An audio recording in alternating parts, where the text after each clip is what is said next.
Hello friend, स्वागत है आपका हमारे यूट्यूब चैनल रोजगार विद्यान में। फ्रेंड, लोक सेवा आयोग रिक्रूटमेंट 2024 की तरफ से असिस्टेंट प्रोफेसर के पदों पर भर्ती के लिए एक नया विज्ञापन जारी किया गया है। पूरी तरीके से परमानेंट पोस्ट है और सबसे अच्छी बात यह है कि इसमें सभी राज्यों के कैंडिडेट आवेदन कर सकते हैं। टोटल नंबर ऑफ़ वैकेंसी है 1669। तो आइए इसका डिटेल नोटिफिकेशन चेक कर लेते हैं कि इसके लिए एसेंशियल क्वालिफ़िकेशन क्या है, किस प्रकार से आपको आवेदन करना है, फ़ीस चार्ज वगैरह क्या है और क्या इन्फॉर्मेशन है। ये सारी चीज़ें हम डिस्कस कर लेते हैं। यह Madhya Pradesh public service commission के द्वारा, तो जानकारी के लिए बता दिया जाए कि ये रिक्रूटमेंट बहुत पहले ही आई थी, जिस पे बहुत सारे कैंडिडेट के द्वारा आवेदन किया गया था। बट ये एप्लीकेशन फॉर्म को दोबारा से रीओपन कर दिया गया है और इसकी एक्सटेंड डेट बढ़ा दी गई है। यहाँ आप देख सकते हैं अलग अलग पोस्ट के लिए बहुत सारी वैकेंसी है, लगभग सभी सब्जेक्ट को कवर किया गया है। तो अब स्टार्टिंग डेट को 5 अप्रैल 2024 से मतलब आगे एक्सटेंड कर दिया गया है और 13 अप्रैल 2024 लास्ट डेट है।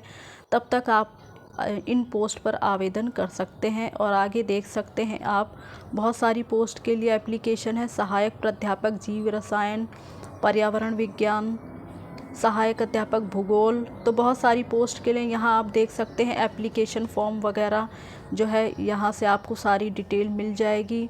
और ये जो है यहाँ से आपको एडवर्टाइजमेंट की पूरी डिटेल मिल जाएगी। तो जिस भी पोस्ट के लिए आप आवेदन कर रहे हैं, जिस सब्जेक्ट के लिए आप आवेदन कर रहे हैं, उस सब्जेक्ट का एडवर्टाइजमेंट आप यहाँ से ओपन कर सकते हैं और सारी डिटेल उसके बारे में पढ़ सकते हैं कि आपको किस प्रकार से आवेदन करना है, क्या फ़ीस चार्ज वगैरह है, क्या एसेंशियल क्वालिफ़िकेशन है। ये लगभग सभी पोस्ट को कवर किया गया है। सहायक प्राध्यापक भूगर्भशास्त्र, सहायक प्राध्यापक हिंदी, सहायक प्राध्यापक इतिहास। तो मैं आपको इतिहास वाला पोर्शन ओपन करके दिखा देती हूँ, इसमें क्या क्या मेन पॉइंट्स हैं, किस प्रकार से आपको आवेदन करना है। तो एक बार हम इस वाले पोर्शन को ओपन करके देख लेते हैं। फ्रेंड्स, जैसा कि आप देख सकते हैं, ये मैंने इतिहास वाली पीडीएफ को ओपन कर लिया है। मध्य प्रदेश लोक सेवा आयोग सहायक प्राध्यापक इतिहास परीक्षा 2022। यहाँ पे 22 जो है ये पहले की ही रिक्रूटमेंट है, इसलिए यहाँ पे 22 मेंशन किया गया है। और यहाँ पे ऑनलाइन आवेदन करने की डेट वगैरह भी पुरानी ही है, बट अब इसमें जो है डेट वगैरह चेंज कर दी गई है, तो आप इस पर ध्यान ना दें। और आगे देखते हैं, ये इसकी ऑफिशियल वेबसाइट है। ऑफिशियल वेबसाइट पर जाकर आपको डिटेल नोटिफिकेशन वगैरह मिल जाएगा, एप्लीकेशन फॉर्म वगैरह मिल जाएगा। बाकी अभी यहाँ पे एज जो है, एज की गणना अभी 1 जनवरी 2023 ही यहाँ पे दिखा रहा है। तो आगे आप इसमें एक बार चेक ज़रूर कर लें कि क्या इसमें भी चेंज किया गया है या अभी भी आपकी एज जो है वो काउंट 1 जनवरी 2023 के ही बेस पर होगी। तो इस चीज़ को आप एक बार पूरी पीडीएफ अच्छे से पढ़ के आप एक बार इसे ज़रूर जांच लें। आगे हम जो इम्पोर्टेंट पॉइंट्स वगैरह हैं वो देख लेते हैं। और इसमें आपको ऑनलाइन ही जो है फ़ीस वगैरह सबमिट करनी होगी। डेबिट कार्ड, इंटरनेट बैंकिंग वगैरह के माध्यम से ही आपको फ़ीस वगैरह सबमिट करनी होगी। और आगे देखते हम, कुछ परीक्षा नियम और शर्तें वगैरह या निर्देश वगैरह दिए गए हैं, तो वो आप एक बार ज़रूर पढ़ लें। हम इसमें मेन पॉइंट्स को कवर कर लेते हैं। तो ये है आपका इतिहास विषय, जिसमें कि रिक्त पदों की संख्या, टोटल नंबर ऑफ वैकेंसी आपकी 77 है, जो कि अलग अलग कैटेगरी में डिवाइड है। अनरिजर्व में 32, एससी में 8, एसटी में 15। तो इसी प्रकार से कैटेगरी वाइज ये टोटल नंबर ऑफ वैकेंसी को डिवाइड किया गया है। और ये अलग अलग सभी सब्जेक्ट के लिए है। तो आप जिस भी पोस्ट के लिए अप्लाई कर रहे हैं उसकी पूरी डिटेल, उसका पीडीएफ ओपन करके उसके बारे में सारी डिटेल यहाँ से देख सकते हैं। विभाग का नाम है मध्य प्रदेश शासन उच्च शिक्षा विभाग। और पद की स्थिति यहाँ पे स्थायी दी हुई है, यानी ये आपकी पूरी तरह से परमानेंट पोस्ट है। इसमें आपको जो per month basic starting salary होगी वो 57,700 रुपये मिलेगी। पे लेवल 10 की जॉब है। और पद का नाम है सहायक प्राध्यापक इतिहास की पोस्ट। तो इसके लिए जो एसेंशियल क्वालिफ़िकेशन है वो आपने कला, वाणिज्य, मानविकी, विधि, सामाजिक यानी रिलेटेड विषय में, रिलेटेड सब्जेक्ट में आपने 55% अंकों के साथ क्वालिफाई किया हुआ हो तो आप इसके लिए एलिजिबल हैं और अप्लाई कर सकते हैं। साथ ही साथ आपने नेट वगैरह क्वालिफाई किया हो या फिर साइंस सब्जेक्ट के साथ हैं तो CSIR वगैरह क्वालिफाई किया है, या फिर यूजीसी के द्वारा जो नेट और स्लेट कराया जाता है, लेकिन नेट और स्लेट आपका मध्य प्रदेश शासन के द्वारा आयोजित हो तभी आप जो है इसमें एलिजिबल हैं और अप्लाई कर सकते हैं। यानी मध्य प्रदेश शासन के द्वारा आयोजित होने वाला सेट या स्लेट पास कैंडिडेट ही इसमें जो है आवेदन कर सकते हैं। अन्य राज्यों से अगर आपने सेट या स्लेट क्वालिफाई किया है तो आप इसमें आवेदन नहीं कर पाएंगे। साथ ही साथ इसमें पीएचडी वाले कैंडिडेट भी आवेदन आराम से कर सकते हैं।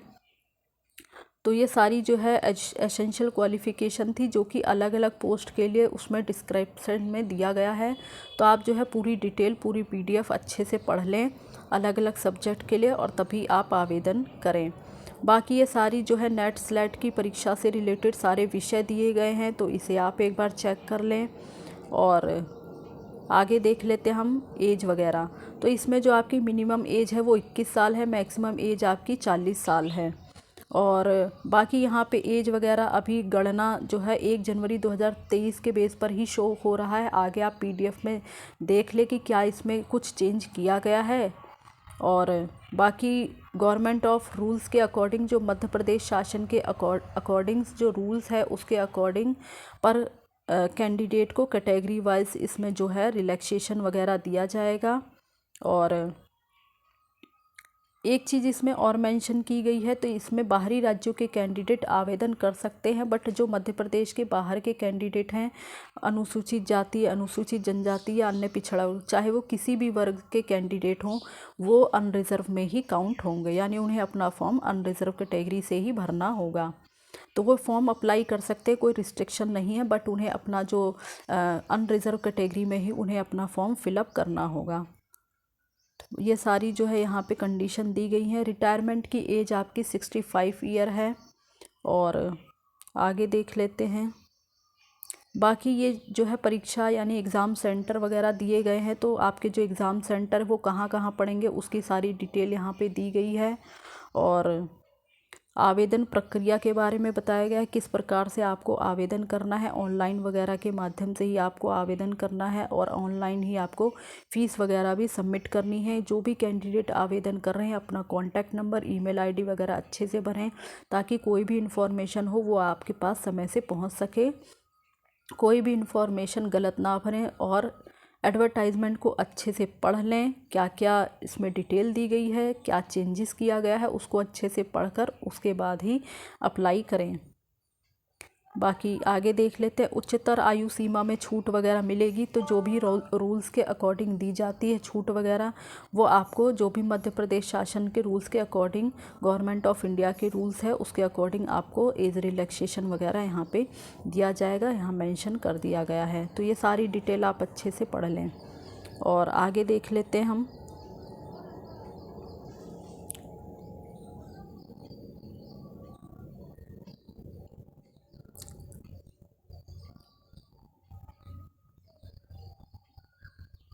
बाकी इसमें ये भी बता दिया जाए कि जो कैंडिडेट पहले इस पोस्ट पर आवेदन कर चुके हैं, अब उन्हें दोबारा से आवेदन नहीं करना है। वे प्लीज़ कैंडिडेट आवेदन ना करें।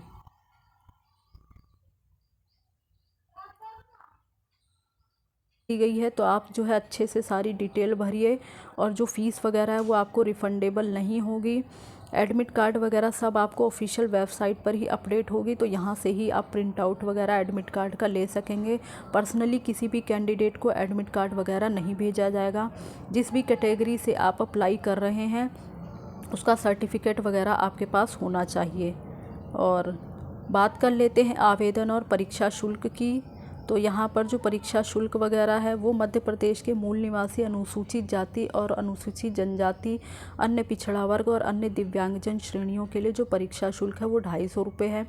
शेष सभी श्रेणी और मध्य प्रदेश से बाहर के निवासी के अभ्यर्थियों के लिए 500 रुपये शुल्क रखा गया है। तो ये जो है अलग अलग कैटेगरी वाइज फ़ीस चार्ज वगैरह डिवाइड की गई है। ये भी आपको फ़ीस पेमेंट भी ऑनलाइन ही आपको पेमेंट करनी होगी। तो इस प्रकार से जो है आप कर सकते हैं। और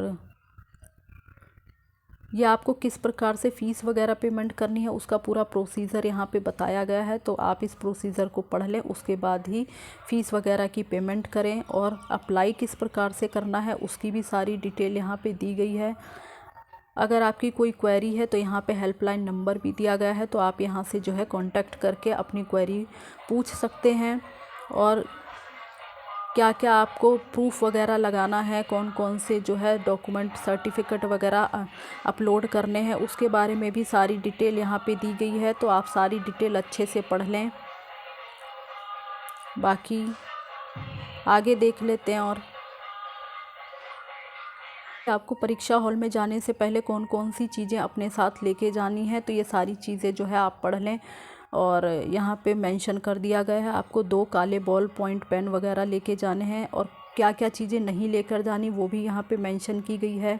किस प्रकार से आपको जो है टिक वगैरह लगाना है वो भी चीज़ें यहाँ पे बताई गई हैं, तो इन्हें आप अच्छे से पढ़ लें। और OMR शीट पर आपका जो है एग्ज़ाम वगैरह होगा और ABCD सेट्स दिए जाएंगे। तो इस प्रकार से जो है सारी डिटेल यहाँ पे दी गई है, किस प्रकार से आपको गोले वगैरह फिलअप करने हैं। तो ये सारा जो है यहाँ पे पैटर्न बता दिया गया है, इसे देख लें आप। तो ये सारी इन्फॉर्मेशन है। तो जो भी कैंडिडेट इसके लिए आवेदन करना चाहते हैं, इंटरेस्टेड हैं, एलिजिबल हैं, वे आवेदन कर सकते हैं। और जो कैंडिडेट पहले आवेदन कर चुके हैं वे ना करें।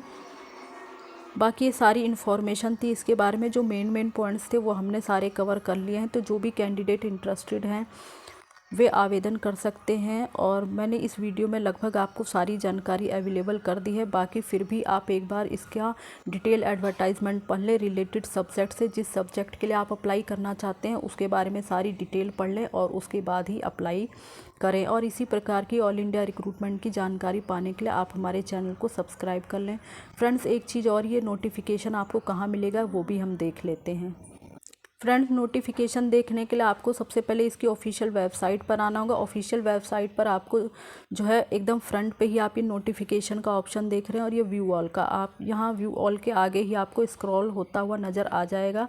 तो यहाँ आपको आसानी से एडवर्टाइजमेंट मिल जाएगा, तो आप इसे पढ़कर अप्लाई कर सकते हैं।